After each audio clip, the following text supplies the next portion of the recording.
On December 20th, 1963, for the first time since the construction of the Berlin Wall, 4,000 West Berliners are given one-day passes to visit their family members for the holidays on the other side of the wall in East Berlin. But why was the city of Berlin divided in the first place? And how many people used these passes that holiday season? Germany and its capital, Berlin, were divided into occupation zones after World War II. Divided Berlin became the epicenter of the Cold War, as the Berlin Blockade and Berlin Airlift played out just a few years after the end of the Second World War. These occupation zones eventually became Communist East Germany and Capitalist West Germany.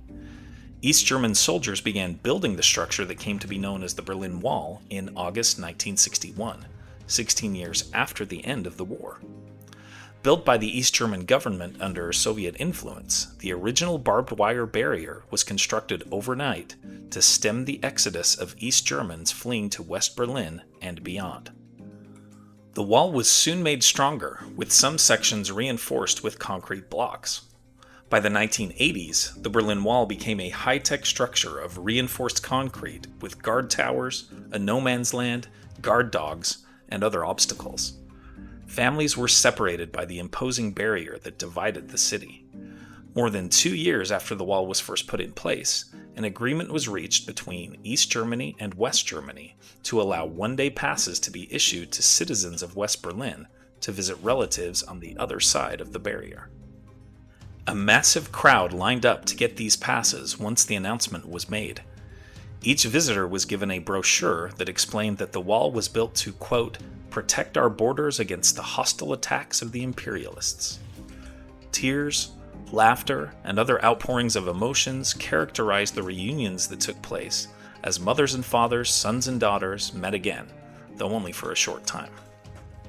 On the West Berlin side, some newspapers criticized the visitors, charging that they were pawns of East German propaganda and that the communists would use the visits to gain West German acceptance of a permanent division of Germany. The one-day visits went on for about 2 weeks. It's estimated that 170,000 people used the passes. Similar passes were granted during the holidays each of the next few years. In 1971, an agreement allowed West Berliners to apply for visas to enter East Berlin and East Germany more regularly. When the Berlin Wall came down in 1989, the world seemed to change overnight, much as it had when the wall was first erected 28 years earlier. Mrs. Lewis and I visited Berlin in 2022 and saw the remains of the Berlin Wall and other relics of the Cold War in the city. It was a moving experience. Here are other events that happened today in history.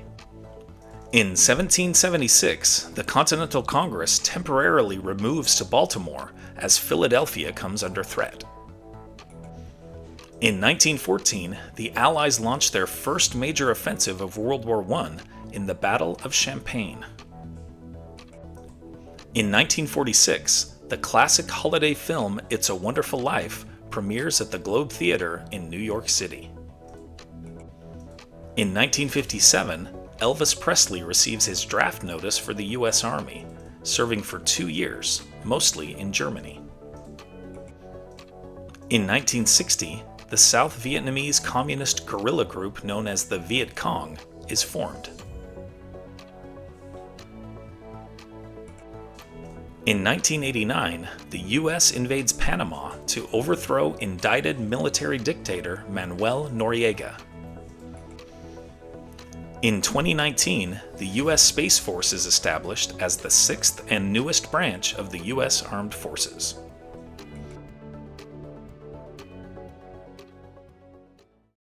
And now it's time for our Today in History quiz.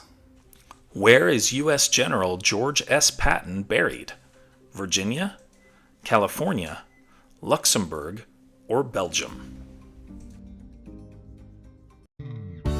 Liked learning about the first holiday visits across the Berlin Wall? Then you'll love this one about the day the wall came down. Tap the screen to keep the story going on Today in History.